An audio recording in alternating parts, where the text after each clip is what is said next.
Hello students, today we are going to study about introduction to software engineering. In that we are going to study about different types of software development life cycle models. Okay, so there are various types of software development life cycle models available. What are the models? So first one is waterfall model, also known as linear sequential model. Second one is incremental process model. Third one is prototype model. Fourth one is spiral model. Fifth one is rapid application development model. And the last one is agile model. Now, today we are going to discuss about evolutionary process models. So there are basically three types of evolutionary process model. What are the models?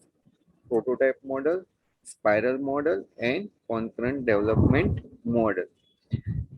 So first of all, we need to understand what is evolutionary process model. So when a set of core product or system requirement is well understood, but the details of product or system extensions have yet to be defined. So here, what do you mean by evolutionary process?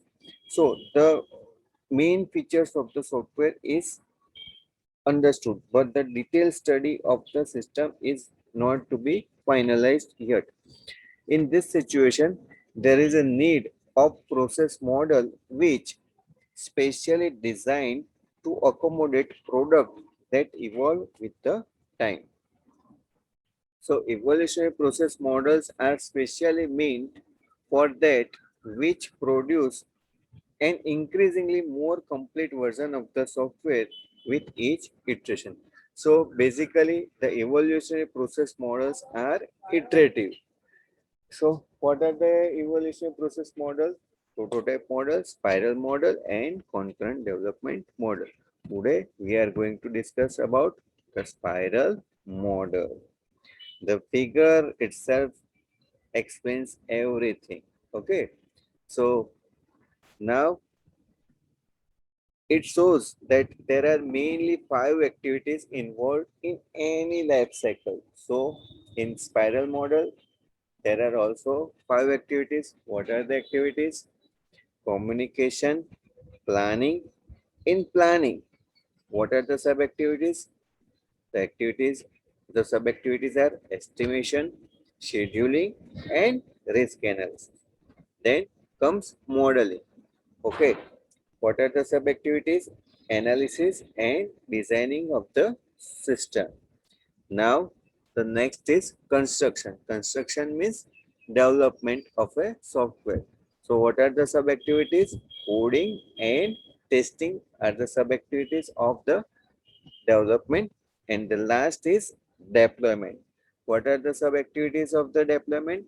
They are delivery and feedback. So, the spiral model originally proposed by Bohem is an evolutionary software process model that couples the iterative nature of prototyping with the controlled and systematic aspects of the waterfall model. Not the exact aspect of the waterfall model, but the systematic aspect of waterfall model. It provides the potential for rapid application development of increasingly more complete version of the software. Okay, so it is the combination of waterfall model as well as rapid application development model. Software is developed in a series of evolutionary release. So it is called an iterative procedure. Using the spiral model, software is developed in a series of evolutionary releases.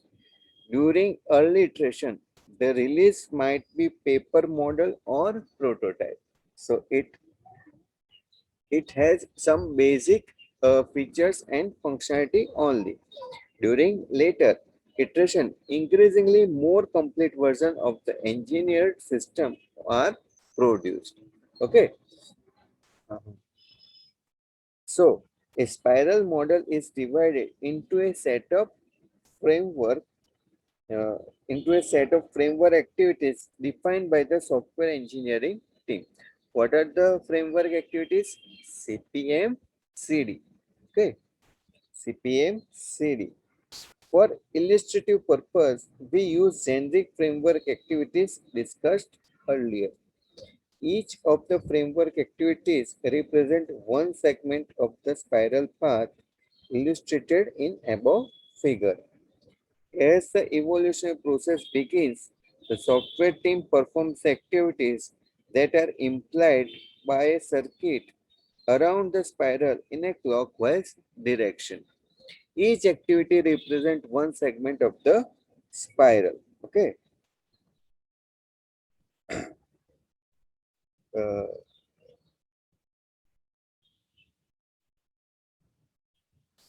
uh, as this evaluation process begins, the software team performs activities that are implied by a circuit around the spiral in a clockwise direction, beginning at the center. Here, risk is considered as each revolution is made. Anchor point milestones. It is a combination of work products and conditions that are attained along the path of the spiral. They are not for each evolutionary pass.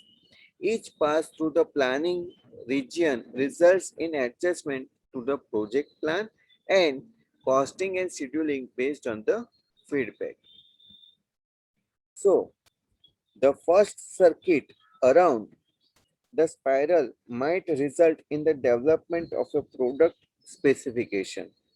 Subsequent passes around the spiral might be used to develop the prototype and then progressively more sophisticated version of the software. Each pass through the planning region results in adjustment to the project plan. Cost and schedule are adjusted based on feedback derived from the customer after delivery. In addition, the project manager adjusts the planned number of iterations required to complete the software. So it concludes that basically it is an iterative manner in which cost and scheduling are in each iteration, in each activity they are involved. Okay. Okay. Unlike other process models that end when software is delivered, the spiral model can be adapted to apply throughout the life of the computer software. Okay. So when to use the spiral model? It can be used for development of large scale or high risk projects in the high risk projects. When the risks are high or when the technology is new, we can use the spiral model. Second point is when cost and risk evaluation is important. In this model, we have to identify the risk in each iteration, in each activities. Users, third one is users are unsure about their needs. The client is also himself is not sure about the requirements or their needs. The fourth one is requirements are complex. Here the software requirements are very complex. The technology, tools, hardware, software are not sure about that. Next one is the new product line. When there are no existing software available, then we can use the spiral model for the new project. Significant changes are expected. When the product is new, it may be possible that changes may be expected. Changes must be there. So, unlike other process models that and when software is delivered, the spiral model can be adapted to apply throughout the life of computer software. Therefore, The first circuit around the spiral might represent a concept development project which starts at the core of the spiral and continues for multiple iterations until concept development is complete. If the concept is to be developed into an actual product, the process proceeds outward on the spiral and new product development project commences. The new product will evolve through a number of iterations around the spiral. Later, a circuit around the spiral might be used to represent a product enhancement project. In essence, the spiral, when characterized in this way, remains operative until the software is retired. There are times when the process is dormant, but whenever a change is initiated, the process starts at the appropriate entry point. So, here some of the advantages are also in the spiral model. What are the advantages? Here, high amount of risk analysis, hence avoidance of risk is enhanced. In this type of model, we have to identify the risk at the beginning of the project so we can avoid the damages in the later stages. Second, strong approval and documentation control. Here, the strong approval means the management confirms the approvals as well as the documentation is in the proper manner in this type of model. Third one is additional functionality can be added at a later date. We can add the functionality, modify, update any of the functionality at after in increasing versions. Fourth one is software is produced early in the software life cycle. As it is incremental in versions, we can produce software in a iterative fashion. There are also some of the disadvantages. What are the disadvantages? It can be costly model to use because the risks are there, new tools, technology, all are there. Risk analysis requires highly specific expertise.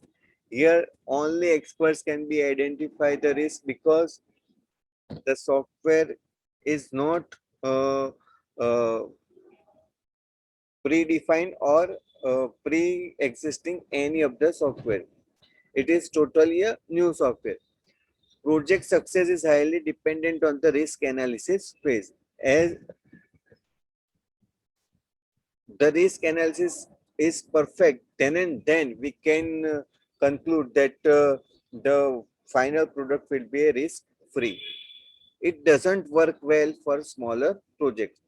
For smaller projects, we cannot use spiral models. Though the spiral model is a realistic approach to the development of large scale systems and software because software evolves as the process progresses. The developer and customer better understand and react to risk at each evolutionary level. The spiral model uses prototyping as a risk reduction mechanism, but more importantly, it enables the developer to apply a prototype approach at any stage in the evolution of the product.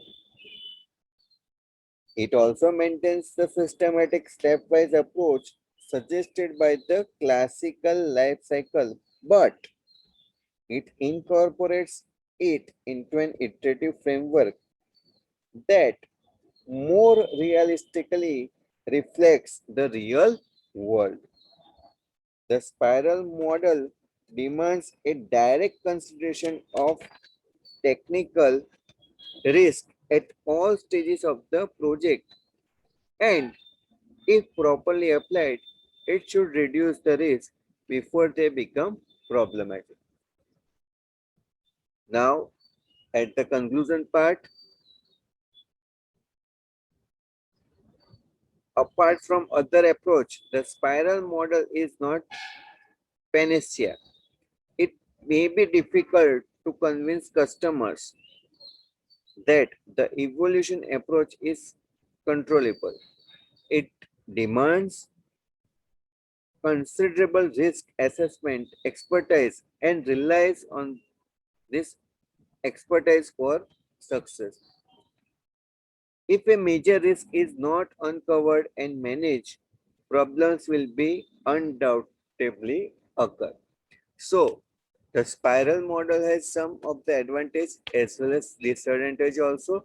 When the risks are high, when the project is very large, we can use only spiral models.